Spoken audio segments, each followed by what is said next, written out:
Friends, video को start करने से पहले एक छोटा सा इंस्ट्रक्शन है। For the best test series और बुक्स फॉर एसएससी जेईई का लिंक मैंने नीचे डिस्क्रिप्शन में डाला हुआ है। इसके अलावा आप हमारा टेलीग्राम चैनल भी ज्वाइन कर सकते हैं, जिसका लिंक आपको नीचे डिस्क्रिप्शन में और फर्स्ट कमेंट बॉक्स में मिल जाएगा। तो चलिए अब हम अपना वीडियो कंटिन्यू करते हैं। तो आइए फ्रेंड्स, इस वीडियो के अंदर जो हम लोग बात करते हैं, देखते हैं स्लीप होता क्या चीज है और क्या टर्म्स निकल कर आता है। बेसिकली अगर देखिए मैं स्लीप की बात करूं तो अगर इसको मैं न्यूमेरिकल फॉर्म में ले जाऊं तो नो डाउट बहुत ज्यादा लेंदी है, लेकिन फिर भी हम इसको प्रैक्टिकली समझने की कोशिश करते हैं और इजी है, कोई टफ नहीं है। स्लीप होता क्या चीज है? नॉर्मली अगर हम लोग ये बात करें तो नॉर्मल कंडीशंस में स्लीप से हम लोग क्या समझते हैं। मान लीजिए कि सपोज ये हमारे पास कोई सरफेस है और यहाँ पे आप वॉकिंग कर रहे हो, दौड़ रहे हो, जो भी आप यहाँ से आगे की तरफ जा रहे हो, और जाते जाते अचानक से होगा क्या कि जैसे मान लीजिए बोलते हैं पैर स्लिप कर दिया, ठीक है, फ्रिक्शन जहाँ पे कम हुआ, तो वहां पर अगर जैसे आप स्लिप करते हो इस कंडीशन पे तो होता क्या, यहाँ पर ये जो आपकी स्लीपिंग हुई इसके चलते आप गिर जाते हो। क्यों गिर जाते हो? क्योंकि होता क्या है कि जैसे आप मूव करते हो तो आपकी बॉडी में क्या है, इनर्शिया का इफेक्ट होता है, ठीक है। और यही जो हमारे पास इनर्शिया का इफेक्ट है, जो हमारे पास क्या है कि जब आप बॉडी को मूव कर रहे थे तब आपकी बॉडी में इनर्शिया थी, ठीक है। उसके बाद जैसे ही आपका क्या है पैर स्लिप हुआ तो उसके चलते क्या हुआ कि बॉडी के अंदर जो इनर्शिया थी वो इनर्शिया के कारण क्या है, बॉडी रेस्ट में ना रह के सीधा गिर गई। बस यही कहानी यहाँ पर चलता है आपका स्लिप के अंदर। स्लिप के अंदर देखिए होता क्या चीज है, मान लीजिए कि सपोज ब्लेड है, ठीक है, तो ये हमारे पास एक कंप्रेसर है और इस कंप्रेसर के अंदर देखोगे तो नंबर ऑफ इस तरीके से आपके क्या ब्लेड लगे हुए हैं। और ये जो हमारे पास ब्लेड लगा हुआ, अगर इस कंडीशन पे बात करें तो क्या ब्लेड का इस तरीके से रोटेशन है। और यहाँ पे अगर हम लोग देखें तो क्या क्या चीजें आपको दिखेगी। देखिए ये जैसा हमारे पास जो हमको ब्लेड दिया हुआ है, नॉर्मली कंडीशंस पे घूम रहा है, तो यहाँ पर जब ये रोटेट होता है तो क्या होता है कि जो एयर है वो एयर के पार्टिकल अंदर के आके ट्रैप होते हैं।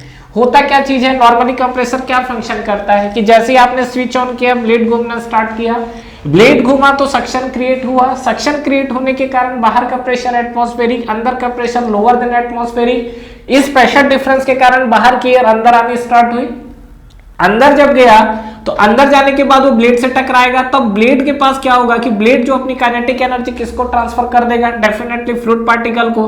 तो ये जो आपके एयर के पार्टिकल अंदर गए तो यहां से टकराने के बाद क्या होता है कि एयर आने के बाद इसमें क्या है, ट्रैप्ड होती है। अब डेफिनेटली जितने ज्यादा नंबर्स ऑफ एयर पार्टिकल इस ब्लेड से टकराएंगे, जितने ज्यादा नंबर्स ऑफ एयर पार्टिकल इस ब्लेड के कांटेक्ट में आएंगे, उतना ज्यादा एयर पार्टिकल को एनर्जी मिलते चले जाएगी डेफिनेटली। यहां पे अगर हम लोग जैसा बात कर रहे हैं तो इस कंडीशंस पे आपका क्या होगा कि जितने भी नंबर ऑफ एयर पार्टिकल हैं वो जैसे जैसे ब्लेड पे टकरा रहे हैं, ब्लेड अपनी एनर्जी क्या इस फ्लूइड पार्टिकल को ट्रांसफर करते चले जा रही है। यही कहानी चल रहा था। अब होता क्या चीज है कि समटाइम्स बहुत ज्यादा एयर पार्टिकल अगर अंदर ट्रैप्ड हो गए हैं तो यहाँ के पूरे पार्टिकल ब्लेड से नहीं टकरा पाते हैं, ठीक है। उसके चलते क्या प्रॉब्लम हो रहा है कि ये जो आपके जितने फ्लूइड पार्टिकल ब्लेड से टकराए वो तो एनर्जी ले लिए, लेकिन जितने फ्लूइड पार्टिकल ब्लेड से नहीं टकराए वो तो एनर्जी नहीं ले पाए। तो इसके चलते क्या है, जितना आपका जो एयर डिस्चार्ज हो रहा है वो जितनी एनर्जी के साथ निकलना था वो नहीं निकल पाता है। और इसका मेन रीजन आपको क्या दिख रहा है, स्लीप। तो कहानी कुछ समझ में आया, स्लीप की कहानी क्या है। तो स्लीप बेसिकली आपका जो होता है ब्लेड में होता है, और ये ब्लेड में क्यों होता है, due to its inertia effect. क्यों होता है? क्योंकि जब एयर आके अंदर ट्रैप्ड हो जाती है तो एयर निकलना चाहती है बाहर, लेकिन कुछ पार्टिकल है जो ब्लेड से नहीं टकरा पाते हैं, और यहां से जैसे जैसे पार्टिकल जा रहा है तो पार्टिकल क्या होगा, उस पार्टिकल को ट्रांसफर करके बाहर ही ढकेल देगा, मतलब वो ब्लेड पे आके स्ट्राइक नहीं कर पाएंगे। तो ये जो हमारे पास कंडीशन है, इस फिनोमिना को हम लोग क्या बोलते हैं, स्लीप। और ये बेसिकली क्यों होता है, ड्यू टू इनर्शिया इफेक्ट, ध्यान रखिएगा, ठीक है।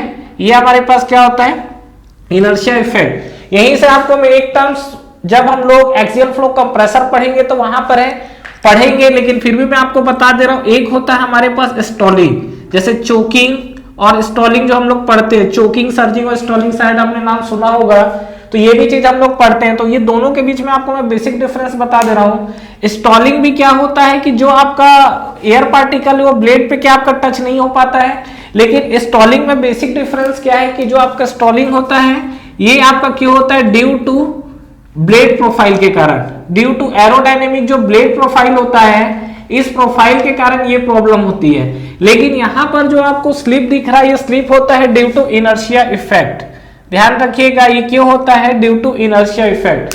तो ये बहुत इंपॉर्टेंट चीज है, ध्यान रखिएगा, इसमें कंफ्यूज मत होइएगा।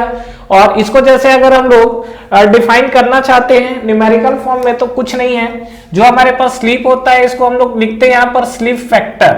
ये अगर हम लोग निकालना चाहते हैं तो इसको हम लोग लिखते हैं स्लिप फैक्टर, फाई से भी डिनोट करते हैं या फाई ऑफ एस से भी लिखते हैं। तो ये अगर हम लोग लिखना चाहते हैं तो ये हमारे पास रेशियो होता है, क्या होता है? That is equal to whirl velocity to the blade velocity. ये जो हमको मिला हुआ है, ये हमको क्या मिला हुआ है? Whirl velocity to the blade velocity. कहानी कुछ समझ में आया? तो यहां पे अगर आप देखोगे फाई ऑफ एस, तो phi of S equal to ये आपको मिलेगा work velocity that is the VW, और ब्लेड वेलोसिटी जो आपको मिलेगा वो हम लोग U लेके चलते हैं, तो ये आपको रेशियो मिल जाएगा। ये आपसे एक बार एग्जाम्स में पूछा हुआ क्वेश्चन है, ध्यान रखिएगा, जो मैं स्लिप फैक्टर की बात कर रहा हूं, ठीक है। तो एक आपसे देखिए जो एग्जाम से पूछा हुआ क्वेश्चन है वो आपका स्लिप फैक्टर, हालांकि बहुत ज्यादा नहीं, एक बार मैंने ये क्वेश्चन देखा हुआ है जो आपसे एग्जाम से पूछा हुआ है, उसके अलावा अभी तक तो ये क्वेश्चन मुझे दिखा नहीं है, लेकिन फिर भी हमें कुछ फैक्टर ऑफ सेफ्टी और जो भी चीजें उसको लेके चलनी है, क्योंकि ऐसा कोई अगर क्वेश्चंस आ जाए तो डेफिनेटली क्या है, ये सब चीजें लोगों के नोन में कम रहती है, तो ये सब चीजें की जहां से हम एक्स्ट्रा बोनस मार्क ले सकते हैं, ठीक है। और यहाँ पर जैसा कि हम लोग बात कर रहे हैं इस इनर्शिया इफेक्ट को लेकर, तो ये आपका जो स्लिप है, स्लिप बेसिकली होता है इनर्शिया इफेक्ट के कारण। ये चीजें मैंने आपको पूरी डिटेल में एक्सप्लेन कर दी है, तो आई होप आपको ये चीज समझ में आ गया होगा। और फ्रेंड्स, ये जो हमारे पास था इस वीडियो में, जो हमारे पास कंप्रेसर था, तो कंप्रेसर हम लोग बेसिकली तीन तरीके से कैटेगराइज कर रहे थे, रेसिप्रोकेटिंग, सेंट्रीफ्यूगल कंप्रेसर और एक्सियल फ्लो कंप्रेसर। फिलहाल इस वीडियो के अंदर जो हमारा सेंट्रीफ्यूगल कंप्रेसर की कहानी है वो हमारी खत्म होती है, और नेक्स्ट वीडियो में आपसे कंप्रेसर के अंदर ही स्टार्ट करने वाला हूं, that is the axial flow compressor. Thank you so much for watching this video.